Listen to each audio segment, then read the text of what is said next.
اعوذ باللہ من الشیطان الرجیم بسم اللہ الرحمن الرحیم صلی اللہ علیہ حبیبہ سیدنا محمد وآلہ وسلم۔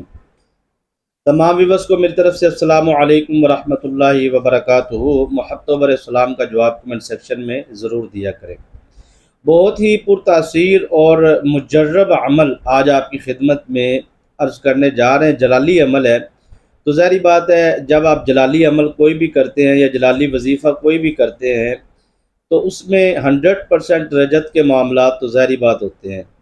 اگر آپ احتیاط نہیں کرتے، شرائط پر عمل نہیں کرتے اور بغیر سمجھ کر آپ عمل کرتے ہیں، بغیر استاد کے یا بغیر چلیں آپ یوٹیوب سے ہی وظیفہ لیتے ہیں، تو اگر آپ کو کوئی بھی عملے اس موضوعات پر، ان خاص طور پر دشمن کے حوالے سے، تو آپ کو چاہیے کہ پوری سمجھ کے بعد، یعنی کہ پورا جب آپ کو تسلی ہو جائے، تشفی ہو جائے، اس کے بعد آپ جو ان سے ہے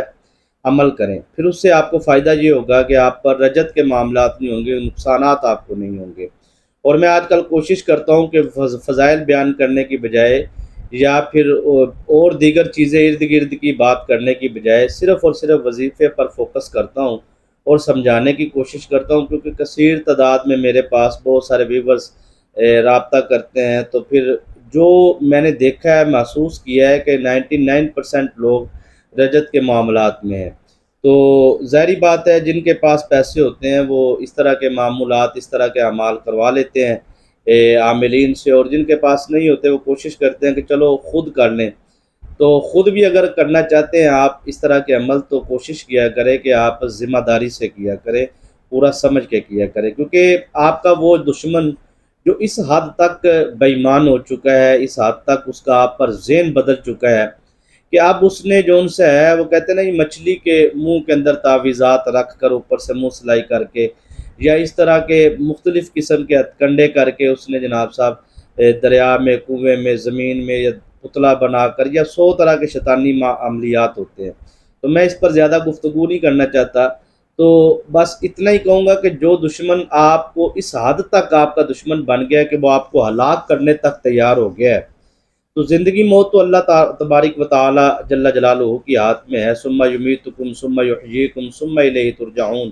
موت بھی اسی نے دینی ہے، زندگی بھی اسی نے، لوٹ کر بھی اسی کی طرف جانا ہے۔ تو ظاہری بات ہے کسی کے ہاتھ میں تو ہے نہیں کہ وہ آپ کو موت کے بستر پہ لٹا سکے، لیکن کوئی اس حد تک شیطانی عملیات کرتا ہے اور آپ کو وہ سوچتا ہے کہ میں، اور کسی حد تک وہ کامیاب بھی ہو جاتا ہے، تو آپ اس دشمن کے وار کو کس طرح پلٹنا چاہتے ہیں کہ وہ دشمن جو آپ کو اس درجے تک آپ کو تنگ کر رہا ہے، پریشان کر رہا ہے، تو آپ نے جو ان سے ہے، وہ دشمن چاہتا ہے کہ آپ مختلف بیماریوں میں مبتلا ہو جائیں یا آپ کو 100 طرح کی اس کی ایک چیز ہے۔ تو آپ یہ ایک دن کا یہ عمل کریں، ٹھیک ہے جی، آپ کو اس کا فائدہ حاصل ہوگا۔ 3 دن کا یہ عمل ہوتا ہے، تو اگر آپ 3 دن مسلسل کرتے ہیں تو اس کی ساری چیزیں واپس پلٹ جائیں گی۔ اور دوسری بات یہ ہے کہ اگر یہ ساری چیزیں جو میں نے بیان کی ہیں، ان میں اگر آپ یہ چاہتے ہیں کہ آپ کا کوئی ایسا دشمن ہے جو آپ کی عزت پر حملہ کر رہا ہے، آپ کی جائیداد پر قبضہ کر رہا ہے، یا آپ کو ذلیل و رسوا کرنے کی کوشش کر رہا ہے، یا پھر وہ آپ پر جادو کر رہا ہے یا آپ کو تنگ کر رہا ہے بے فضول قسم کا، اور جائز کام کے لیے اگر اس آپ کو کام کو کرنا چاہتے ہیں تو پھر آپ کر سکتے ہیں۔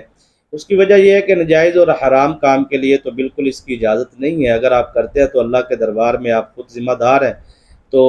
یہ معاملات اللہ تبارک و تعالی جل جلالہ کی بارگاہ میں، کیونکہ ہم کوشش کرتے ہیں آپ کو نورانی وظائف، بلکہ کوشش کیا ہے یقینی طور پر آپ کو دیتے ہی نورانی وظائف، اور زندگی میں الحمدللہ ہم نے جو کیے ہیں، جو کرواتے ہیں، وہ ہوتے ہی روحانی وظائف ہیں، نورانی وظائف ہیں۔ تو میں آپ کو جو عمل دینے جا رہا ہوں سر، اس عمل کو آپ نے یہ بات ذہن میں رکھنی ہے کہ جب بھی آپ نے اس عمل کو کرنا ہے نا، تو اس وقت آپ نے چند یہ شرائط ہیں، وہ ان شرائط پر آپ نے عمل کرنا ہے۔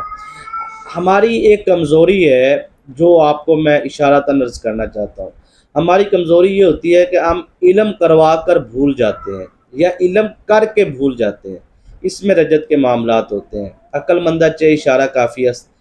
میں نے آپ کو اشارہ کر دیا، لیکن ایک لائن میں آپ کو سمجھا بھی دیتا ہوں، کیونکہ بعض بہت سادہ لوگ ہوتے ہیں، ان کو پوری بات سمجھ نہیں آتی۔ اگر میں اس کو پوری تفصیل سے بیان کروں گا تو پھر تو 20-25 منٹ لگ جائیں گے۔ ایک دو لائنوں میں آپ کو سمجھانے کی کوشش کرتا ہوں۔ آپ کسی عامل کے پاس جاتے ہیں، وہاں سے علم کسی کے لیے کرواتے ہیں، ٹھیک ہے جی، تو جب آگے سے وہ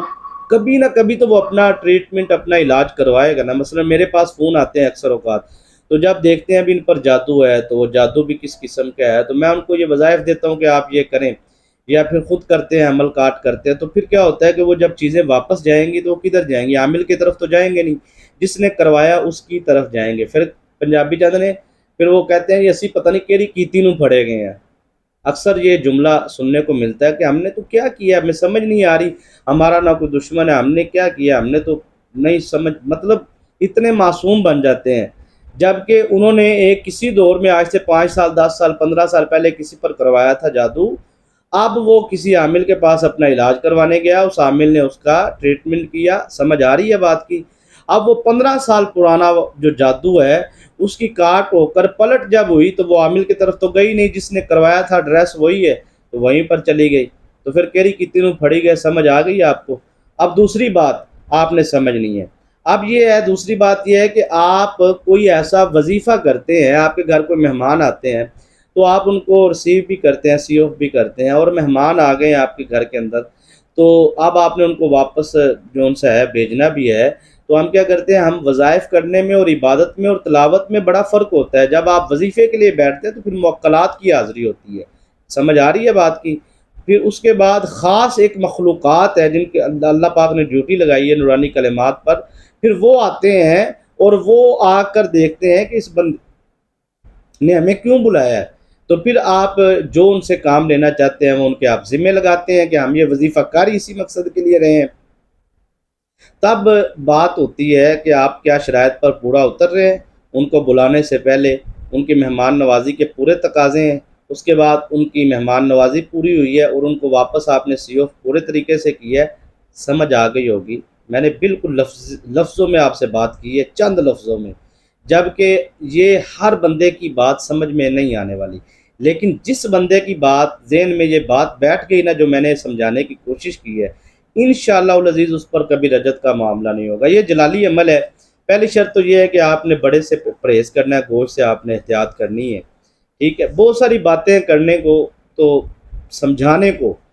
ٹھیک ہے جی، میں نے ابھی تک کوئی ایک فضائل اس وظیفے کا بیان نہیں کیا، صرف آپ کو سمجھایا ہے کہ آپ نے وظیفہ کرنے سے پہلے کون سی احتیاطیں کرنی ہیں جن سے آپ کو نقصان نہیں ہوگا۔ اگر یہ باتیں سمجھ میں آ گئی تو یقیناً آپ کو کامیابی ملے گی۔ بیف، بڑا گوشت گائے کا، یہ آپ نے پرہیز کرنا ہے جی، ٹھیک ہے جی۔ اس کے بعد آپ نے بدبودار چیز کا پرہیز کرنا ہے، کچا پیاز، لہسن، ادرک۔ اس کے بعد عمل کو شروع کرنے سے پہلے آپ نے صدقہ ضرور دینا ہے۔ جب بھی آپ نے عمل کے لیے بیٹھنا ہے، جب بھی کرنا ہے آپ نے اس عمل کو، تو اس وقت باوضو ہونا شرط ہے، جسم کا پاک ہونا شرط ہے،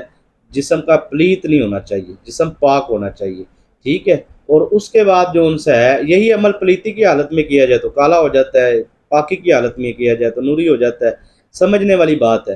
تو آپ نے بہت سارے ویورز بار بار خواتین پوچھ رہی ہوتی ہے ہم ناپاکی میں کر، میں سمجھ نہیں آتی کہ آپ کیسے کر سکتے ہیں، تو وہ ایک موکلات ہے جی، کوئی ایسا وظیفہ دے بھی، آپ کو ضرورت کیا ہے، وہ چند دن ہوتے ہیں، اس کے بعد آپ کر لیں، ٹھیک ہے جی۔ تو یہ ہے بھی عمل 3 دن کا ہے، تو آپ مہربانی فرما کے اس کو مرد و خواتین سب کر سکتے ہیں، لیکن آپ پوری شرائط پر عمل کر کے آپ عمل کریں۔ گوشت کا صدقہ دیں، حب توفیق بیرون باہر رکھوا دے یا کسی کو دے دے، جیسے بے زبان جانوروں کے لیے، جیسے آپ کی مرضی ہے۔ اس وظیفے کی روحانی اجازت کے لیے آپ نے 3 مرتبہ درود شریف پڑھ کے کمنٹ میں سبحان اللہ لکھ دیجیے، اور مزید آپ کوئی بھی مقصد ہے، آپ کا مسئلہ مسائل ہے، وہ کمنٹ میں لکھیں، اور درود شریف کی خاص دعا میں آپ کو ضرور آپ کا نام لے کر شامل کیا جائے گا۔ اور جن دوستوں نے چینل کو سبسکرائب نہیں کیا، مزید وظائف سننا چاہتے ہیں اس ٹاپک پر، تو ہمارے پھر اس چینل کو ضرور سبسکرائب کریں۔ اور رزق میں برکت، قرض سے نجات کے حوالے سے اگر آپ وظائف سننا چاہتے ہیں تو ہمارا دوسرا چینل ہے روحانی وظائف ہمدمی، آپ وہاں پہ جائیں، انشاءاللہ العزیز اللہ پاک کے فضل و کرم سے آپ کو وہاں پر بہترین اور مجرب اور پرتاثیر اور لاجواب وظائف آپ کو وہاں پر ملیں گے۔ اب آپ نے سر کرنا کیا ہے کہ آپ نے بیٹھ جانا ہے، ظہر کی نماز کے بعد یہ عمل کرنا ہے۔ اب آپ بندے پوچھیں گے جی ہم اس کو عصر مغرب عشاء کے بعد بالکل نہیں کر سکتے، بھائی یہ ٹائم اس کا ظہر کے بعد ہے، ظہر کے بعد کرنا ہے، پوری جو شرائط پیچھے بتائی ہیں ان پر عمل کر کے کرنا ہے، انشاءاللہ آپ کو کچھ بھی نہیں ہوگا۔ آپ نے 3 چیزیں لینی ہیں، ٹھیک ہے جی، نمک لینا ہے آپ نے، اور اس کے بعد آپ پانی میں یعنی کہ وہ نمک استعمال کر کے پلا سکتے ہیں، یا چائے میں آپ، ٹھیک ہے جی، ہلکا سا نمک چائے میں ڈال دیں۔ تو یہ آپ دو لوگوں میں جدائی کے لیے بھی کر سکتے ہیں، یہ آپ دشمن کی جو چیزیں آپ کے ذہن میں ہیں، یہ جو پیچھے بتائی گئی ہیں یا جو تھمبنیل پہ موجود ہیں، وہ تمام معاملات کے لیے آپ اس عمل کو کر سکتے ہیں۔ اب آپ نے کرنا کیا ہے کہ آپ نے ظہر کی نماز کے بعد بیٹھنا ہے۔ سب سے پہلے تو آپ نے اپنا لگانا ہے حصار۔ حصار لگانے کا طریقہ نہیں آتا تو اسی چینل پر ویڈیو موجود ہے آیت الکرسی کا حصار لگانے کا طریقہ، وہ میں کوشش کروں گا اس کا لنک ڈسکرپشن میں دے دوں، تو وہ ویڈیو آپ پوری مکمل دیکھ لیں، آپ کو حصار لگانا آ جائے گا۔ تو جو بھی آپ کو حصار آتا ہے وہ آپ لگا لیں۔ حصار سب سے پہلے آپ نے لگانا ہے، اور اس کے بعد سر آپ نے کیا کرنا ہے کہ آپ نے اعوذ باللہ بسم اللہ کچھ نہیں پڑھنا، درود شریف کچھ نہیں پڑھنا، بس حصار لگانا ہے اور آپ نے وظیفہ شروع کر دینا ہے۔ آپ کے پاس نمک ہونا چاہیے، صرف ایک چیز نمک ہونا چاہیے، وہ نمک آپ سالن میں گرم چیز میں استعمال کروانا ہے، ٹھیک ہے جی۔ کھلانے والا عمل ہے، اگر کوئی بندہ کہتا ہے یہ ہم اسے کھلا نہیں سکتے تو پھر بھائی دم کر دے۔ ویسے بے شمار وظائف میرے ایسے بھی اس چینل پر موجود ہیں کہ آپ کھلا نہیں سکتے تو آپ دم کیسے کر سکتے ہیں۔ تو بہرحال پھر اس کو بھی آپ تصور میں دم کریں، دشمن کو اگر تصور نہیں تو تصویر پر دم کریں، وہ دنیا کے کسی کونے میں بھی ہے، آپ کو رزلٹ وہی ملے گا۔ اچھا، اگر آپ نمک پر اس کو پڑھتے ہیں، نمک آپ نے سامنے رکھنا ہے، وہ آپ نے پانی چائے سالن وغیرہ میں آپ نے گرم چیز میں اپنے جو سا دشمن کو کھلا دیں۔ اب آپ نے سر کرنا کیا ہے کہ آپ نے سار لگانا ہے، سار لگانے کے بعد نہ درود شریف پڑھنا ہے، نہ اعوذ باللہ نہ بسم اللہ آپ نے پڑھنا ہے۔ یہ میں اسکرین پہ چلانے کی کوشش بھی کروں گا، سمجھنا ہے آپ نے، یا اللہ یا مانع یا ممیت یا قہار، حق حق حق، ایک مرتبہ، ہر مرتبہ یہ آپ نے حق حق کہنا ہے، یا اللہ یا مانع یا ممیت یا قہار، حق حق حق، دو مرتبہ۔ اس طرح آپ نے سر اس کو 313 مرتبہ پڑھنا ہے۔ سمجھنے والی بات یہاں پہ یہ ہے کہ جتنی مضبوط آپ نیت کریں گے نا، آپ کو اتنا زیادہ فائدہ ہوگا۔ آپ کی نیت کمزور ہوگی تو آپ کو فائدہ نہیں ہوگا۔ نیت کرتا ہوں میں یا نیت کرتی ہوں میں فلاں مقصد کے لیے، فلاں دشمن کے لیے، فلاں بن فلاں کے لیے میں نیت کرتا ہوں، تو اس کام کے لیے وہ اتنی آواز میں آپ نے کرنی، کانوں تک وہ آواز آئے تاکہ موکلات کو خبر ہو، وہ اپنی کام پہ لگ جائیں، ڈیوٹی پہ لگ جائے اور اپنی ڈیوٹی سر انجام دیں۔ سر یہ آپ عمل کریں، 3 دن مسلسل آپ عمل کر لیں، ٹھیک ہے۔ اس نمک کو تیار کر کے آپ اپنے پاس رکھ لیں، وہ نمک آپ نے دشمن کو استعمال کروا دینا ہے، جو بچ جائے اس کو اگر آپ مزید استعمال کرنا چاہتے ہیں کسی دشمن کے لیے تو ٹھیک ہے، اگر نہیں کرنا چاہتے تو وہ نمک جو ہے وہ چلتے ہوئے پانی میں آپ روانہ کر دیں۔ انشاءاللہ العزیز اس عمل کے بعد آپ کی دشمنوں سے ہمیشہ ہمیشہ کے لیے نجات ہوگی۔ اللہ پاک کے فضل و کرم سے آپ کو کامیابی ملے گی۔ آخر میں پھر میں کہوں گا کہ ناجائز حرام کرنے کام کے لیے بالکل اجازت نہیں ہے، جائز کام کے لیے کریں، اللہ پاک آپ کی مدد فرمائیں گے۔ اجازت دیجیے، السلام علیکم۔